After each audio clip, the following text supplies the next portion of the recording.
Welcome back to my daily vlog. আজকে আমি ভ্লগটা দেরি করে শুরু করলাম স্নান খাওয়ার পরে, কারণ আজকে মা বাড়িতে নেই। মা গেছিলো বুনুদেরকে নিয়ে পরীক্ষায়, আর বুনুদের আজকে পরীক্ষা ছিল, তাই আমি স্নান খাওয়া করে ব্লগটা শুরু করলাম। আর এখানে দেখো আমার আচ্চো থেকে পার্সেল এসেছে। এটা প্রায় 2 মাসেরও বেশি হয়ে গেল। এই পার্সেলটা আমি অর্ডার করেছিলাম, আমি দুর্গাপুজোতে পরবো বলে আমি অর্ডার করেছিলাম, কিন্তু এতটাই আমার কপাল খারাপ যে দুর্গাপুজো কালী পুজো পেরিয়ে গেল, তারপরে আমার ড্রেসটা এলো। কি আর করা যাবে, অন্য কোথাও পরবো। তো আজকে না আমি ঘরগুলো অনেক কাজ করেছি, সারাদিনে ঘরগুলো পরিষ্কার করেছি। যেহেতু বাড়িতে কেউ নেই, আর ফাঁকা বাড়ি থাকলে কাজ করতে বেশ সুবিধা হয়। আর আমি ভিডিও স্টার্ট করিনি, কারণ ভিডিও স্টার্ট করলে না কাজ অনেকটা পিছিয়ে যায়। তোমরা যারা ব্লগ করো তারা তো জানোই।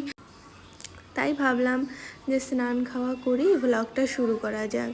আর আজকে তো শুক্রবার ছিল, বাবা মসজিদে গিয়েছিল, তো সেখান থেকে আসার সময় এগুলো নিয়ে এসেছিল। এগুলো ছোটোবেলায় খুবই খেতাম, এখন অনেক দিন থেকেই খাওয়া হয় না। তারপরে বুনুরা চলে আসলো, আর মাকে আমি ফুচকা আনতে বলেছিলাম, মা ফুচকা না পেয়ে পরোটা নিয়ে এসেছে। যাই হোক, এটাও আমার পছন্দের, বাট ফুচকাটা বেশি পছন্দের। ফুচকা তো আমাদের সবারই খুবই পছন্দের হয়।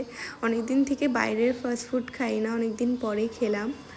তারপরে গাছগুলো শুকিয়ে গেছিলো, তাই গাছগুলোতে একটু জল দিচ্ছি, কারণ 2 দিন থেকে খুবই রোদ হচ্ছে।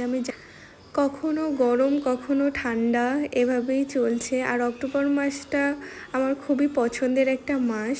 এই মাসে বেসিক্যালি সবাই ঘুরতে যায়, আর আমিও অনেক দিন থেকে ভাবছি যে কোথাও একটা ঘুরতে যাব। আমার হাজব্যান্ডকে বলছি যে কোথাও ঘুরতে নিয়ে চলো, তো ও আসবে এর মধ্যে। তো তোমরা তো দেখতেই পারবে, তখন ডিসাইড করা যাবে। ভিডিওটা আজকে এখানেই এন্ড করছি।